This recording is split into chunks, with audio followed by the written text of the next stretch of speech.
Welcome to Obi-Wan Studios, and for today's LEGO Star Wars set review, I have another Revenge of the Sith set that we are going to be looking at, the 75041 Vulture Droid. Now, this set released at the beginning of 2014 for $25, and it retired at the end of the same year, so it had a little bit of a shorter shelf life compared to the average LEGO Star Wars set, and if you want one of these sealed in the box, just like the one I have right here, you can expect to pay about $150 based on sales data from Brick Economy. The 2014 Vulture Droid contains 205 pieces and comes with 3 minifigures, of course counting droids as minifigs in this case. We have a Buzz Droid, a Pilot Battle Droid, and an exclusive to this set, Neimoidian Warrior, which I'm really excited to take a closer look at. When it comes to the box art for our Vulture Droid, I just think it looks really cool. We have the Vulture Droid flying during the Battle of Coruscant on the very front of the box, and then if you turn the box around, you see it walking inside of a hangar bay, which I assume would be the invisible hand, and then a bunch of the set's play features are also highlighted, but just a box art style that just really screams that intro of Revenge of the Sith, which I personally am a big fan of.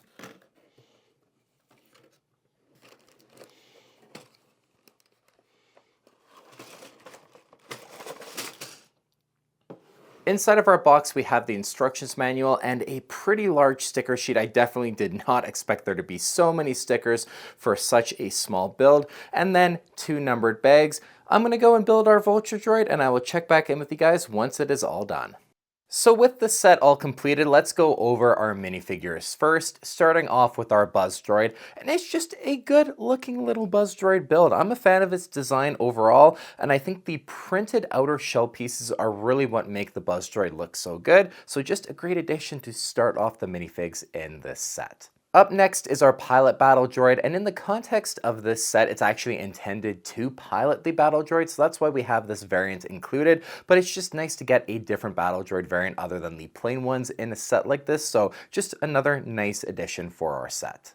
But what I think is pretty clearly one of the highlights out of this set is the Neimoidian Warrior. You can see these guys briefly during the Mustafar scenes of Revenge of the Sith. They're standing guard at the doors before Darth Vader walks in to take care of the Separatist leaders, which was so nice of him to do. So the fact that we have just a really awesome additional minifig that's not necessarily in the context of the Vulture Droid scene like the opening of Revenge of the Sith, but the fact that we've just gotten one, I think is really amazing and something you just wouldn't expect LEGO to do today out of a set like this.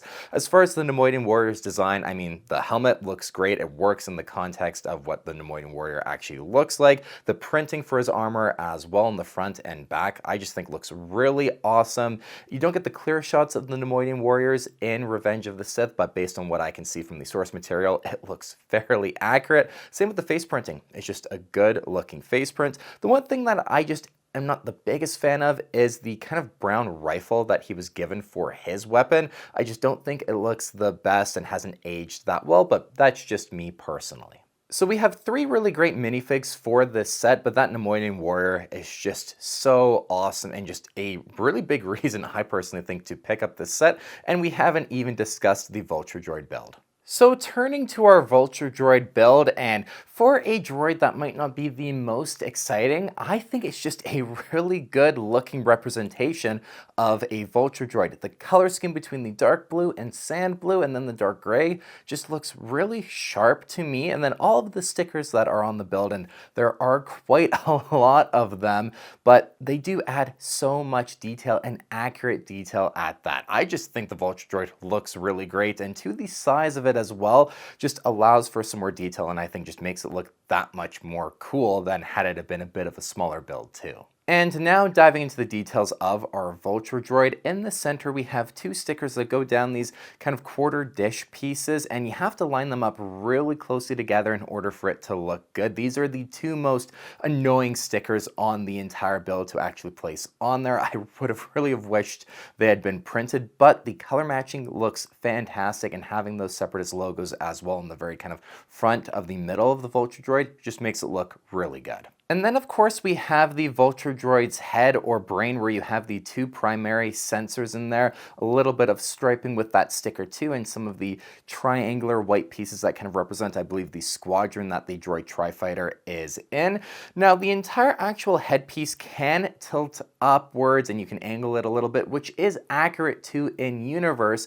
However, inside of it there is a kind of odd addition in terms of an inaccuracy, and it's where you actually are meant to place the pilot battle droid inside. There is a small sticker for the control panel, and then the pilot battle droid just goes right in there. Now, Vulture droids are actual droids. They don't need pilots. They just are big ship versions of droids in the Separatist Navy, I guess you could say, right? So it's a weird addition that I don't think makes that much sense. For play, I get why it was added in there, but I would have much rather have preferred you to be able to place the Buzz droid inside of this compartment of the Vulture droid. I think that would have made more sense, but the way it was designed, the Buzz droid actually won't fit inside of there. So kind of a quirky addition, which I get for play. It's cool, and it doesn't totally affect the way the Vulture droid actually looks as well, but the Buzz droid going in there just would have been a lot better in my opinion. And underneath the center portion of the Vulture droid, we have two spring-loaded shooters, one on either side. They are tucked into the build pretty nicely. The missiles do stick out just a tiny bit at the back, but that's really so that you can actually fire them off. So I get why it's in there. It's a nice play feature and doesn't really ruin the look of the build either. And then of course we have the Vulture droid's wings, and in this form here the Vulture droid is displayed kind of in its patrol or walking mode, and even at the beginning of Revenge of the Sith during the Battle of Coruscant, you hear Anakin go, oh, there's General Grievous' flagship, the one crawling with Vulture droids.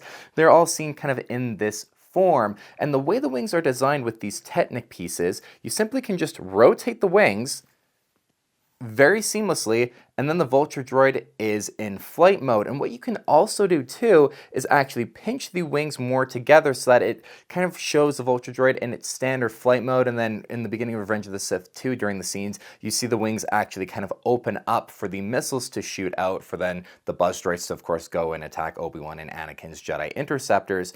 But the fact that you can do all of that with the Vulture droid build, and it's really easy to use, it's very seamless, it's smooth, it's not clunky or anything like that. For older versions, I remember you'd have to actually take the wings off and then just rotate them, or then adjust the pieces to make it kind of in the more attack mode maybe of the Vulture droid. I'm not sure exactly what it's called, but the fact that you can just do it all seamlessly without having to take any of the pieces off, you can just adjust it kind of like that, and then like that, and then boom, it's in the kind of more closed wing form, and then all you gotta do is just pull them apart a little bit, and then it opens up again. Or then if you want to turn it back into the Sentry Patrol mode, just rotate the wings down. If you wanted to kind of show like the Vulture droid looking up, like you see sometimes too, you can just do it like that. It just works really, really well. It was just a very, very well-designed Vulture droid build in my opinion. I think they absolutely nailed all of these features for the Vulture droid to be able to reenact it exactly as you'd want. As far as the other details for the wings, there are stickers on kind of each end of them, which again look really great. Bit of a pain to actually place them all on there, but for the detail, I think it's definitely worth it personally. And then in the middle of the wings as well, facing of course the front direction, you have the laser cannons on each kind of underside of the wing in the center. Those look really good too, just the way they're incorporated into the Technic system for the wings with the little translucent red cone pieces. And then otherwise, I think it just looks really good. I could see maybe if you're not a fan of kind of the larger kind of Technic connection pieces that you can see in between the wings, if you just don't think that looks good. But for me personally, I think it looks fine. It's all kind of part of the mechanism of the Vulture droid.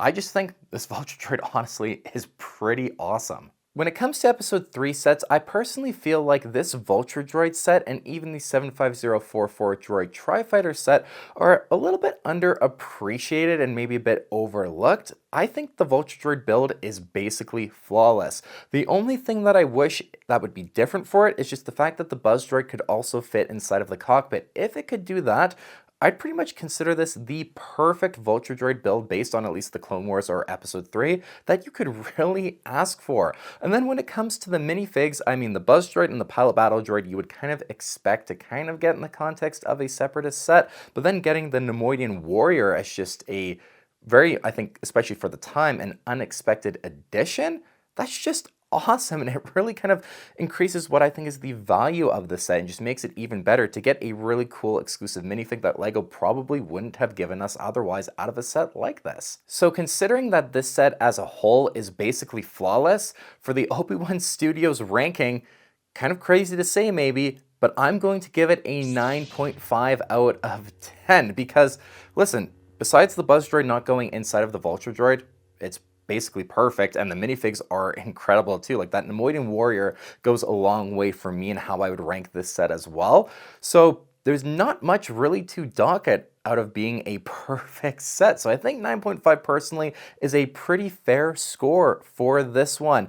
Now for the $150 price point this set is commanding on the collector's market sealed, it's definitely up there for what you are getting. But for me, trying to collect now all of the episode 3 sets that I don't have in my collection, I'm really happy with this one. I think it's a really great set, and adding that Nemoidian Warrior to my collection as well just makes me really happy, and I personally kind of feel like it was worth it. Thank you for watching my review on the 75041 Vulture Droid. If you enjoyed this review, as always, make sure you leave a like on the video and let me know your thoughts on the set in the comments down below. And if you made it all the way to the end of this review and you did enjoy it as well and you haven't subscribed to my YouTube channel, please consider subscribing, as that's just the best way to show your support for the reviews and videos that I make.